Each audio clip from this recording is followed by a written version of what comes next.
Bonjour à vous tous, j'espère que vous allez bien et que cette nouvelle semaine s'est bien passée. On se retrouve ce matin, dimanche 19 avril, afin de célébrer ensemble le nom de notre Seigneur Jésus-Christ. Comme nous avons déjà l'habitude de le faire depuis plusieurs semaines, ce matin, Jonathan et moi-même allons vous conduire dans un temps d'adoration et un temps de louange. Et nous voulons vraiment que vous ne restiez pas spectateurs. Nous voulons que vous preniez pleinement part à cette louange avec nous. De là où vous êtes aujourd'hui, chantez, célébrez, exaltez dignement le nom de notre Jésus-Christ, parce qu'il en est digne. Amen. Et nous allons commencer avec ce premier chant qui dit « Autour de moi ». Autour de moi, tout ce que je vois, c'est l'amour que Dieu a pour moi. Autour de là où vous êtes ce matin, il y a l'amour de Dieu. Autour de nous deux ce matin, il y a aussi l'amour de Dieu. Amen. Que les nations chantent, que ton peuple crie ce matin. Autour de moi, l'amour de Dieu est là. Amen. N'hésitez pas à danser avec nous, à taper des mains, chanter, exalter le Seigneur.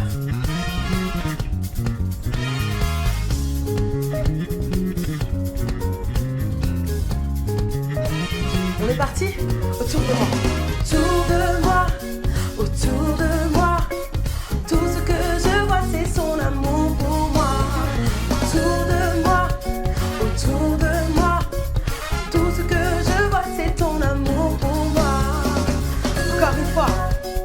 Autour de moi, tout ce que je vois, c'est ton amour pour moi. Alléluia.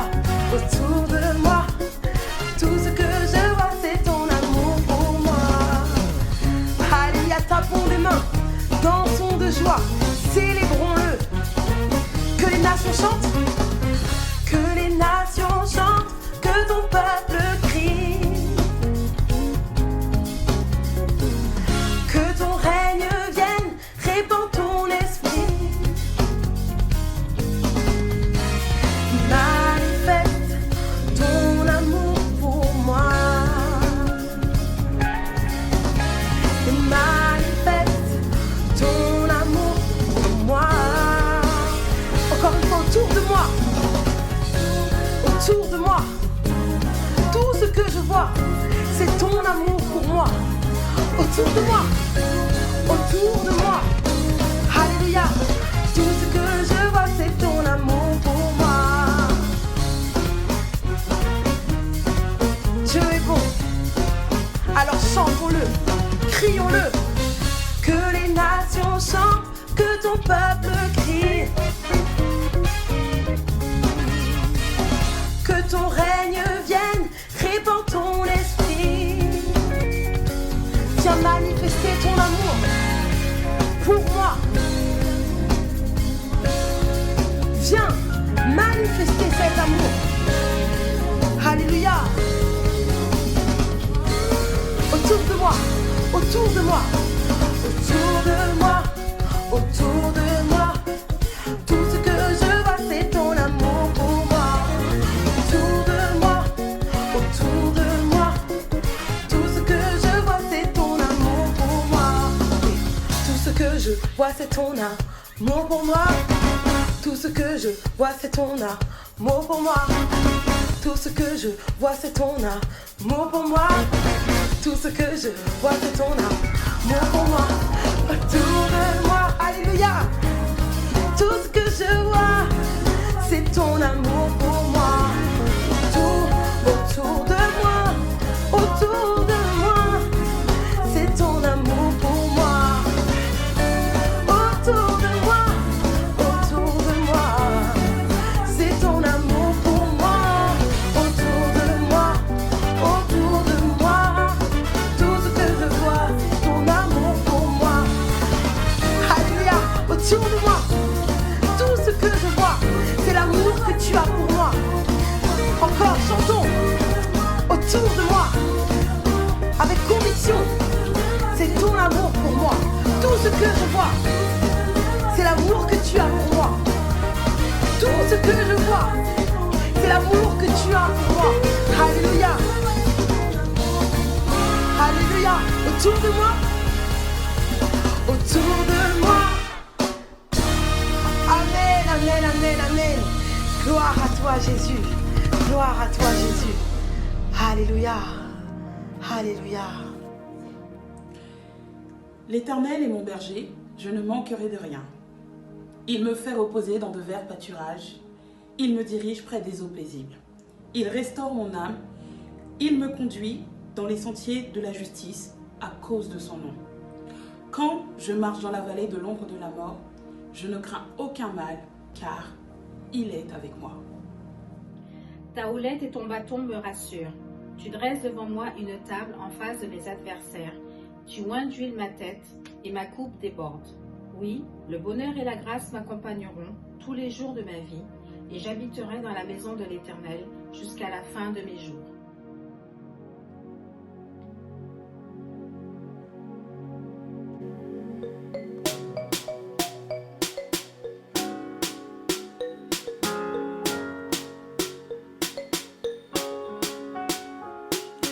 L'Éternel est mon berger. De rien je ne manquerai. Oh mon âme, chante mon âme. Pas à pas il me conduit. Au bord des eaux calmes je le suis. Oh mon âme, chante mon âme.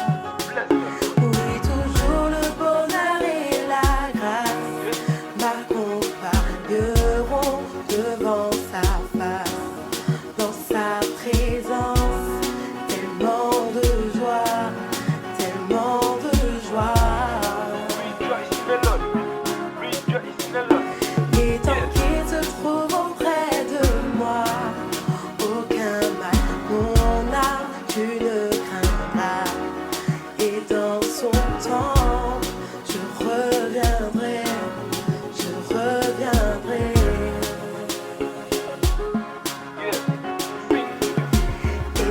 Je traverse encore la vallée de l'ombre de la mort.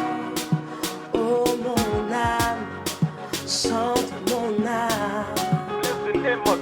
Et puisqu'il m'aime le premier, non rien ne pourra me séparer de son amour, son amour.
Jusqu'à son retour, mon âme chantera son amour tous les jours, tous les jours. Et oui, toujours le bonheur et la grâce m'accompagneront devant sa face, dans sa présence, tellement de joie, tellement de joie. Tant qu'il se trouve auprès de moi.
Amen.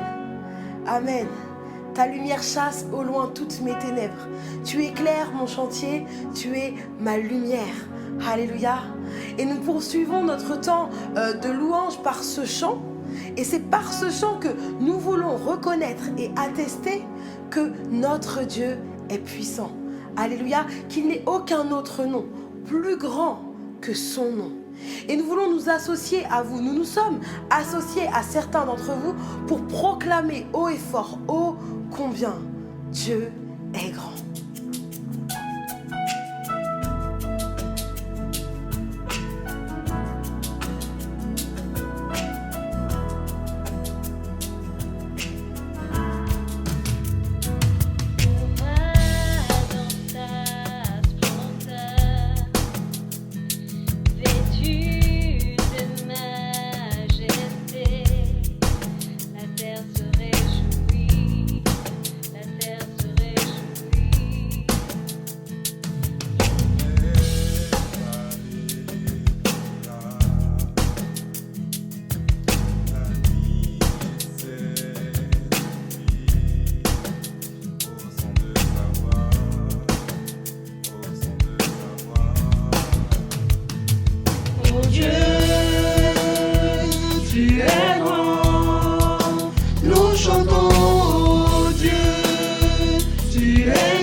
Et en cette période de Pâques, nous voulons nous souvenir que l'amour de Dieu a été tellement grand, l'amour de Dieu a été tellement fort qu'il a envoyé son Fils payer le prix pour que nous soyons rachetés de la mort et du péché. Amen. Chantons ce chant ensemble et rappelons-nous de ce sacrifice qui a été fait à la croix. Alléluia.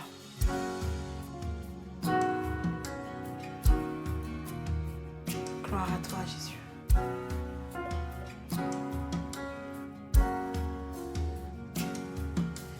Tu t'es abaissé pour l'humanité. fut humilié et abandonné. Ta mort est ma vie. Tu payas le prix. Sans crainte aujourd'hui, mon âme s'écrie. Alléluia, Alléluia,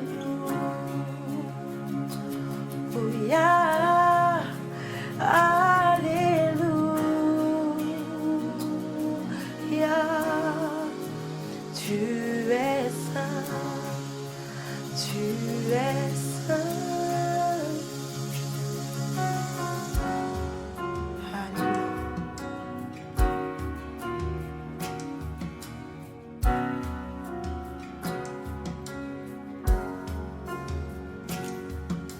Je suis à tes pieds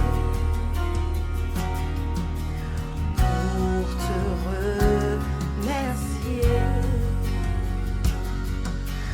d'avoir accepté de tout supporter, éprouvé, je tiens. Pardonner, je viens avec tous les saints pour chanter, tu reviens. Alléluia,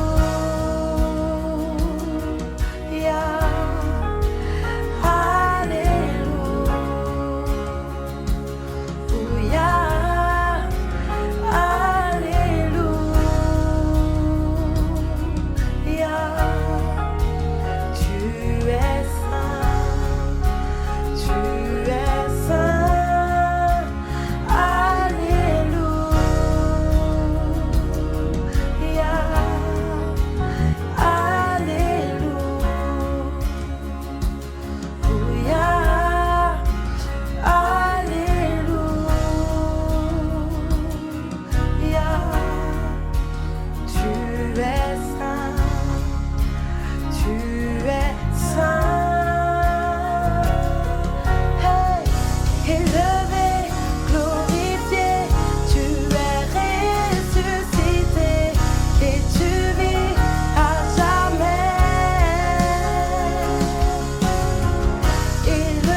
Prions Dieu. Seigneur, nous te remercions pour ces moments que tu nous donnes de passer en ta présence. C'est vrai, Seigneur, aujourd'hui nous sommes confinés, mais nous sommes surtout connectés. Connectés avec toi et ton Saint-Esprit, et connectés avec ton peuple à travers le monde. Nous te demandons, Seigneur, Père Saint, d'ouvrir et d'étendre ton bras, Seigneur, sur tes enfants. D'étendre ta main, Seigneur, sur le monde entier qui souffre aujourd'hui. Nous te demandons, Seigneur, Père Saint, d'être auprès de nous, de toucher, de parler et de guérir. Nous le confessons aujourd'hui, Seigneur Père Saint, tu es saint. Oui, Seigneur, tu es saint. Et nous te demandons, Seigneur Père Saint, de nous utiliser alors que nous allons ouvrir la Bible et que nous allons partager ta parole. Dirige-nous, inspire-nous, parle-nous, Seigneur, à travers ta parole, et qu'elle puisse transformer nos vies. Au nom de Seigneur, nous t'avons prié. Amen. C'est l'histoire de deux hommes. Un qui s'appelle Cléo, le deuxième qui s'appelle Inco. Ces deux hommes-là marchaient dans la direction d'une ville qui s'appelle Emmaüs, à 12 km. Cléo et Inco étaient abattus, ils étaient perdus, ils étaient désespérés. Pourquoi ? Parce qu'ils venaient de perdre un proche. Mais ce proche-là, c'était pas n'importe qui. C'était un être cher. C'était pour eux un exemple.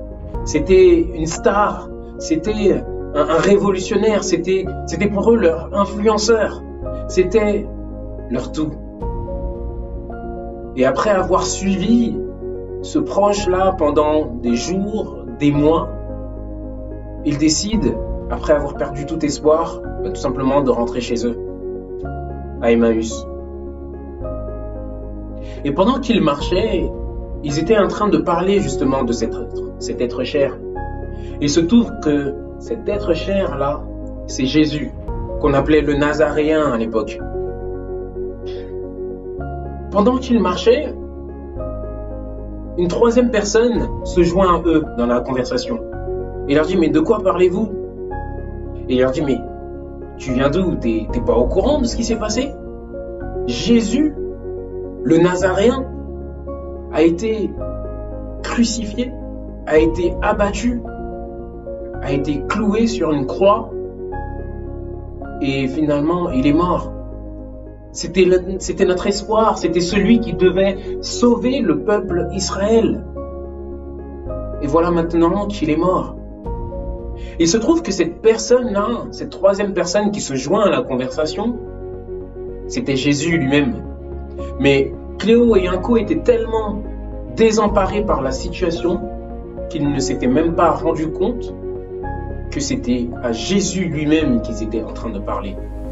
Alors Jésus, pendant la conversation, vint à ouvrir leurs yeux sur la situation et reprend tout le passage depuis Moïse et les prophètes et reprend toute l'histoire pour arriver jusqu'à Jésus-Christ en disant qu'en fait, il fallait que le Messie passe par là, puis pour rentrer dans la gloire.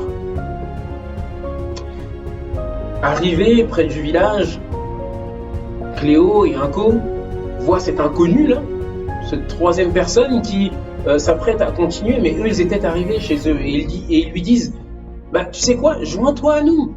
Et ils insistent en lui disant, viens, on t'accueille chez nous. Et donc, il rentre, cet inconnu-là, Jésus, avec eux. Et pendant qu'ils préparaient la table, il s'assoit, Jésus prend le pain, il le rompt, et là Cléo et Inco se rendent compte que la personne avec qui il marchait depuis tout ce temps-là était Jésus en personne. Puis Jésus, à ce moment-là, vient à disparaître. La Bible nous dit que Cléo et Inco étaient tellement submergés par ce qui venait de se passer et réalisaient que en fait ce Jésus dont il parlait qui était mort est en fait enfin ressuscité. Ils retournent là d'où ils venaient pour annoncer la nouvelle à tout le monde.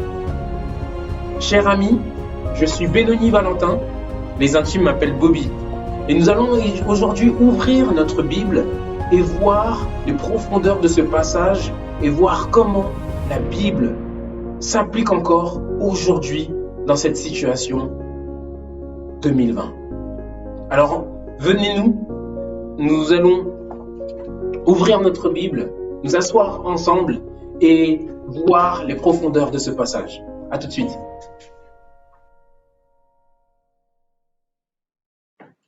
L'histoire de Inco et de Cléo se trouve dans la Bible, se trouve plus précisément dans le Nouveau Testament, dans les évangiles.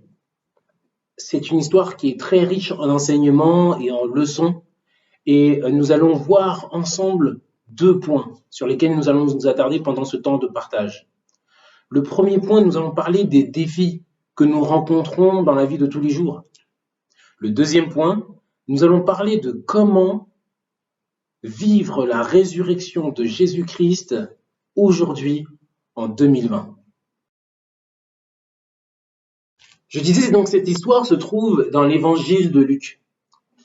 Il y a 4 évangiles, Matthieu, Marc, Luc et Jean, tout au début du Nouveau Testament. La particularité de l'évangile de Luc en opposition avec Matthieu, Marc et Jean, c'est que Matthieu, Marc et Jean s'adressent à des groupes de personnes. Luc, lui, s'adresse en fait à une personne, du nom de Théophile. On n'a pas énormément d'informations sur Théophile, mais c'est intéressant d'avoir cette perspective-là de Luc sur la vie, la mort et la résurrection de Jésus-Christ. Les 2 disciples dont on parlait, donc du coup au verset 24, chapitre 24 à partir du verset 13, donc se nomme Cléophas, le premier disciple. Le deuxième, en fait, on ne le connaît pas. Et c'est pour ça que j'ai donné le nom de Cléo, pour Cléophas, qui est dans la Bible, et Inco, tout simplement parce que son nom est inconnu. Donc c'est un nom que j'ai monté de toutes pièces. On n'a pas d'éléments sur cette deuxième personne-là. Cléo et Inco donc, sont en route vers Emmaüs. Ils ressassent la mort de Jésus-Christ, puis à partir du verset 13 dans ce passage, une des apparitions de Jésus-Christ. Il est apparu à plusieurs reprises. Luc nous parle de 2 apparitions et nous allons voir celle qui est sur la route de Emmaüs. Cléo et Inco sont effondrés. Ils ressassent la vie et la mort de Jésus-Christ. Ils sont perdus. Et Jésus, dans ce passage qui se joint à eux, les interpelle au verset 26 et il leur dit « Ne fallait-il pas que le Messie souffre ces choses et qu'il rentre dans sa gloire ?» Il les interpelle, tout ça pour dire qu'en fait, ça fait partie du plan, ça fait partie de la mission. La souffrance de Jésus-Christ fait partie du plan de Dieu. Ces problèmes-là dont on parle font partie du plan de Dieu. Je pense qu'il y a une parole pour nous déjà aujourd'hui, dès maintenant dans ce passage. Alors on pourrait parler en effet du Covid-19, c'est le sujet d'actualité et qui est une réalité. Mais on pourrait parler également de toute autre forme de problèmes qui sont soit liés au Covid-19 ou pas. Les problèmes, les circonstances de la vie qui sont malheureuses, quelquefois même, font partie intégrante de la vie. On vous a peut-être déjà promis des solutions pour avoir une vie facile, pour avoir une vie sans problème, pour éviter toutes sortes de peurs et de maladies. J'aimerais vous dire aujourd'hui que les problèmes et les circonstances malheureuses de la vie font partie de la vie. Pour nous aujourd'hui. Alors, la peur, la dépression, la culpabilité, les addictions, le manque de confiance en soi, le regret de pas peut-être atteindre ses rêves, l'insécurité, le péché, tout ça fait partie de la vie. Mais comment abordons-nous ces choses-là ? Là est la clé. La vérité, c'est que la vie n'est pas simple. Et je vous apprends rien. Je pense que tout le monde aujourd'hui pourrait parler de ses problèmes. Nous sommes pleins de problèmes, de malentendus, de challenges personnels, amicaux, professionnels, de couple et de famille et autres. Mais tout ça doit rentrer dans un processus d'apprentissage, de formation et de préparation. Les problèmes que nous rencontrons doivent nous aider à mieux appréhender la vie. Nous devons voir la vie autrement. Nous devons voir les problèmes autrement. Et en effet, c'est bien d'avoir un but dans la vie. C'est bien d'avoir une destination. Mais j'aimerais vous dire aujourd'hui que, en fait, le processus est bien plus important que la destination en elle-même. C'est dans ce processus, justement, que nous allons apprendre. C'est dans ce processus que nous allons nous préparer pour ce qui arrive, justement. On prie pour la destination, mais est-ce qu'on prie pour la patience? Est-ce qu'on prie pour le calme? Est-ce qu'on prie pour bénir Dieu pour les épreuves que nous traversons et toutes les portes qu'il ouvre sur le chemin? J'aimerais vous dire aujourd'hui, bonne route. C'est bon de se retrouver au milieu de situations qui peuvent nous sembler difficiles, parce que c'est à ce moment-là qu'on apprend. Dans 1 Pierre, chapitre 2, au verset 19 et 21, nous voyons ceci. Car c'est une grâce de supporter des difficultés en souffrant injustement pour garder bonne conscience envers Dieu. C'est une grâce. Pourquoi? De fait, c'est à cela que vous avez été appelés, parce que Christ aussi a souffert pour nous, vous laissant un exemple afin que vous suiviez ses traces, lui qui n'a pas commis de péché et dans la bouche duquel on n'a trouvé aucune tromperie. Christ a donné un exemple sur lequel nous pouvons suivre, l'exemple de la souffrance, du temps présent, mais pour pouvoir mieux découvrir la gloire à venir. Donc la première vérité aujourd'hui, c'est que les souffrances que nous endurons aujourd'hui, les problèmes et les difficultés que nous avons aujourd'hui sont bénéfiques pour pouvoir mieux jouir de la gloire à venir. Alors réjouissons-nous de aujourd'hui. Alors nous avons parlé de comment aborder les difficultés, comment aborder les problèmes. Maintenant, voyons comment aujourd'hui, en 2020, nous pouvons vivre la résurrection de Jésus-Christ. Retournons dans le passage. Ce passage qui nous dit que au moment où Jésus rompt le pain, leurs yeux s'ouvrirent et ils le reconnurent. Leurs yeux s'ouvrirent et ils le reconnurent. Mais regardons un peu plus loin, au verset 33, ils se levèrent à ce moment même et retournèrent à Jérusalem. À ce moment même. Qu'est-ce qu'on attend aujourd'hui pour passer à l'action?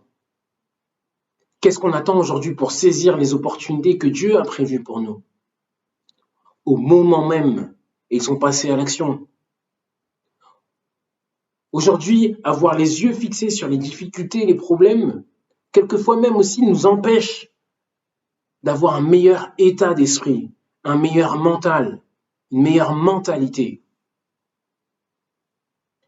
Ne restons pas focalisés sur la peur, sur les douleurs, sur la partie humiliation, rejet, honte, trahison, deuil, confusion.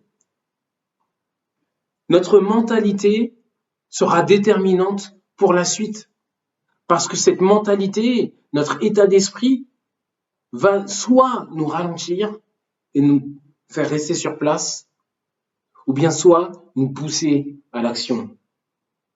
La clé aujourd'hui réside dans la qualité de relation spirituelle que nous avons avec Dieu. Nous sommes pardonnés, nous sommes libres.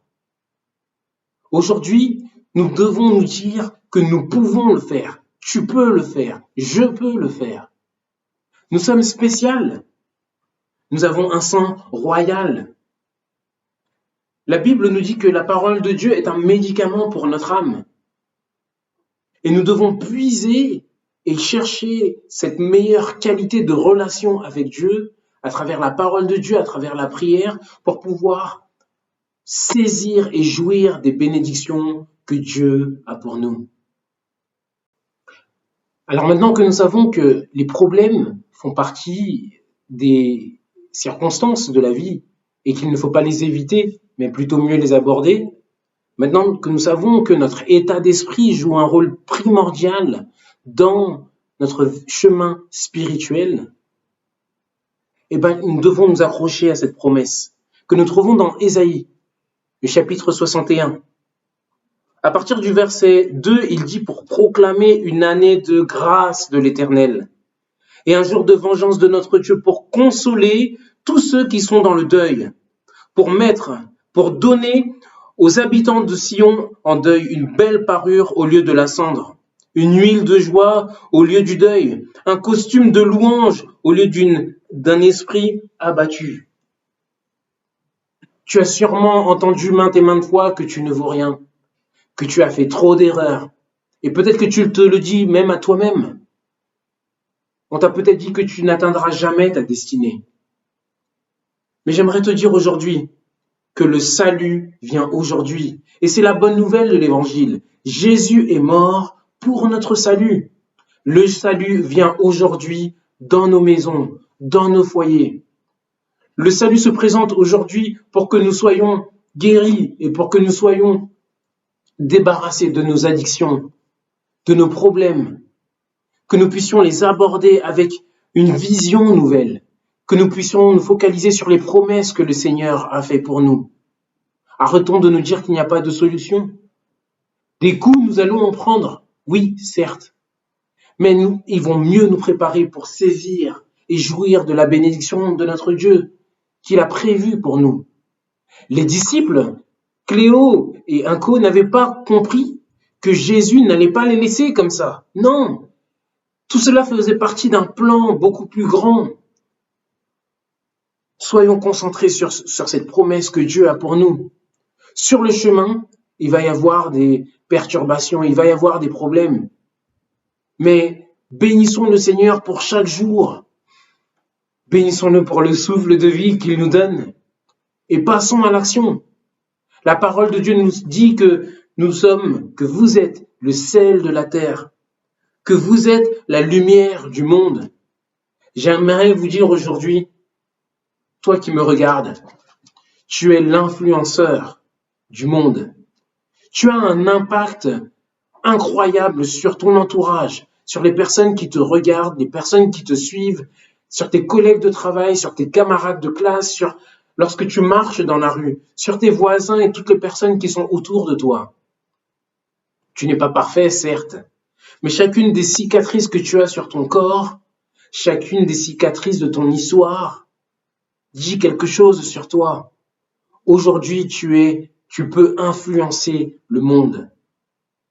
Vivre la résurrection de Jésus-Christ aujourd'hui, c'est un réveil de nos rêves, un réveil dans nos carrières, un réveil dans nos mariages, un réveil de pardon, un réveil d'un nouveau commencement, le réveil d'un nouveau souffle. Ce que Dieu va faire dans ta vie, il va ouvrir des portes et personne, même pas toi, personne dans ton entourage n'est prêt pour ce changement dans ta vie. Est-ce que tu le crois aujourd'hui? Dieu a une promesse certaine pour toi. La solution, un peu comme pour le Cléo et Inco, la solution est à côté d'eux. La solution est à côté de toi.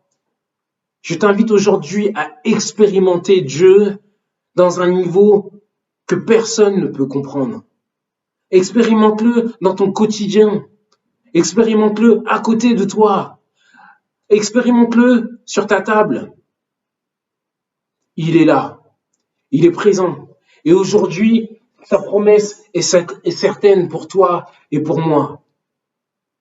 Jésus apparaît dans Jean chapitre 20 au verset 19 et 20 lorsque les disciples eux-mêmes sont confinés. Ils sont confinés parce qu'ils ont peur, parce qu'ils ont peur de ce qui peut leur arriver. Ils se disent, waouh, s'ils ont tué Jésus de la manière dont ils l'ont tué, et nous qui étions à côté de lui, qu'est-ce qui peut nous arriver? Et là, alors que les portes sont fermées, Jésus apparaît. Nos portes aujourd'hui sont fermées, mais Jésus rentre, Jésus apparaît au milieu de nous. Jésus est là, Jésus est présent, Jésus est vivant. Alors, rêvons ensemble. Rêvons d'un royaume qui change et qui transforme le monde. Traversons ce temps de confinement avec une remise en question de ce que Dieu attend de nous. Tu es peut-être démoralisé, perturbé, tu es stressé, tu es dans la désillusion, tu es désespéré. Je t'invite à expérimenter aujourd'hui la résurrection de Jésus-Christ. Vis, respire, change, vis avec notre Seigneur Dieu. N'aie pas peur, avance avec confiance. Notre Dieu ne te laissera pas seul. Je t'invite aujourd'hui à faire partie de ces chrétiens de l'histoire du christianisme, de ceux qui vont changer le monde. Tu as cette possibilité aujourd'hui. Saisis-la. Je t'invite à présent à prier avec moi. Seigneur Dieu, je te remercie pour cette opportunité. Nous voulons, Seigneur, voir avec un nouveau regard cette situation dans laquelle nous nous trouvons aujourd'hui. Nous sommes tous confinés. Mais nous avons, Seigneur, ce cœur heureux parce que, en fait, tu es là, parce que tu es vivant. Et c'était peut-être aujourd'hui dans ton plan de nous rappeler que aujourd'hui, dans cette période de résurrection, tu es vivant. Tu es vivant au milieu de nous, tu es présent et tu es là. Aide-nous, Seigneur, à voir les choses autrement, d'avoir un meilleur état d'esprit pour pouvoir mieux aborder ton royaume. Nous voulons vivre, nous voulons briller et nous voulons influencer ce monde aujourd'hui. Sois avec nous, Père. Nous voulons te chanter, Abba, Père. Nous voulons te crier, Abba, Père, parce que tu es le roi des rois, tu es le Seigneur des seigneurs, et aujourd'hui, nous nous remettons à toi. Sois avec nous. Nous t'avons prié dans le nom de ton Fils Jésus-Christ qui vit au siècle des siècles. Amen.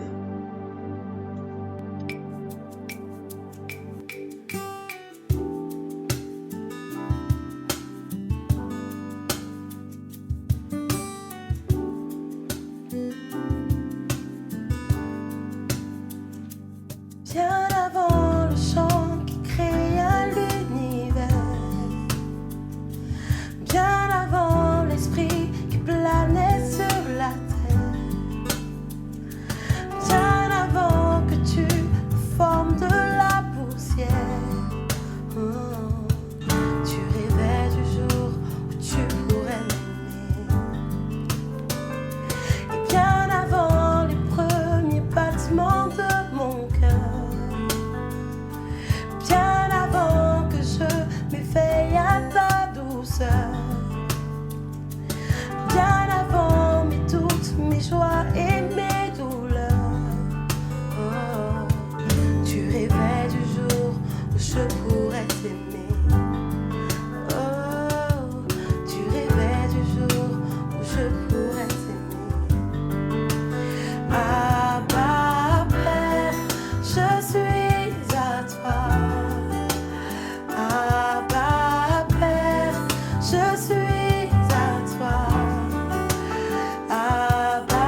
pour toi et paix pour celui qui te porte secours, car ton Dieu t'a secouru.